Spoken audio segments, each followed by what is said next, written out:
ایک بات پڑھی نسائی شریف میں اور دیگر کتابوں میں، کچھ باتیں انسان کے لیے غذا بن جاتی ہیں۔ وہ بیمار ہو تو پڑھ کے تندرست ہو جاتا ہے، وہ دکھی ہو تو پڑھ کے سکھی ہو جاتا ہے، سن کے سکھی ہو جاتا ہے۔ حضرت ام سلیم، حضرت انس بن مالک کی والدہ، ان کے شوہر موجود نہیں تھے، انتقال کر گئے، تو حضرت ابو طلحہ انصاری کہتے ہیں کہ میں نکاح کرنا چاہتا تھا۔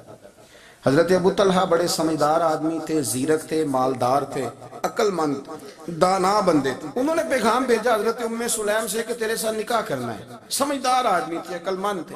حضرت ام سلیم کہنے لگی کہ آپ نے پیغام نکاح بھیجا ہے تو آپ جتنے وزادار اور شریف آدمی، آپ کا پیغام نکاح رد نہیں کیا جا سکتا، پر میری نکاح کی شرطیں بڑی سخت ہیں۔ انہوں نے کہا وہ کیا؟ کہنے لگی میرا حق مہر بڑا مہنگا ہے، اگر آپ میرا حق مہر ادا کریں تو وہ میں آپ سے نکاح کر لیتی ہوں۔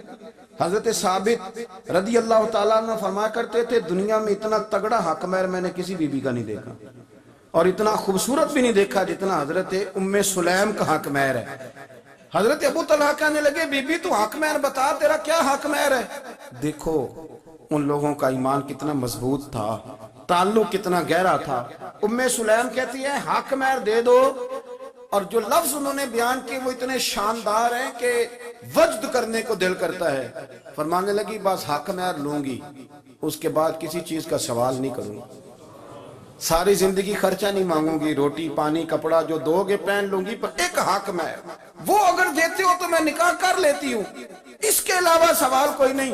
حضرت ابو طلحہ کہنے لگے بی بی بتا تو صحیح حق مہر کیا؟ تو رو پڑی، کہنے لگی تو غیر مسلم ہے، میرے نبی کا کلمہ پڑھ جا، یہی میرا حق مہر بن جائے، تو حضور کا غلام ہو جا، میں ساری زندگی روٹی نہیں مانگتی، میں کسی شے کا سوال نہیں کرتی، میں غریبی میں جیوں گی، میں تھوڑے پہ گزارا کروں گی، پر میرے رسول کا کلمہ پڑھ جا، یہ میرا حق مہر بن جائے گا۔ آپ یارو اس درد کو سمجھو نا، تو کلمہ پڑھ جا۔ حضرت ابو طلحہ کہنے لگے میں بھی دین کے بڑا قریب تھا، لیکن تیرا سچا اور سچا جذبہ بتاتا ہے کہ دین سچا ہے۔ فرمانے لگے تو اب نکاح کر چاہے نہ کر، میں نے مصطفیٰ کا کلمہ پڑھنے کا فیصلہ کر لیا، میں نے فیصلہ کر لیا ہے کہ اب میں نبی پاک کا کلمہ، اور میری یہ شرط نہیں کہ تو نکاح کرے چاہے نہ کرے، یہ وہ واحد حق مہر ہے۔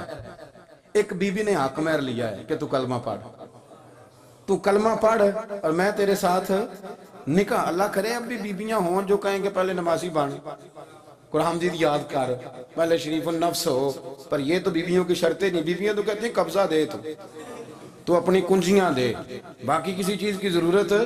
میرے رسول کریم علیہ السلام کے غلاموں کی دین کے ساتھ جو کمٹمنٹ ہے، دین کے ساتھ ان کا جو گہرا مضبوط ربط ہے، اس ربط کا انداز یہ ہے کہ عورتیں بھی کہتی ہیں کہ آپ کلمہ پڑھ جائیں، ہمارا حق مہر ہو گیا۔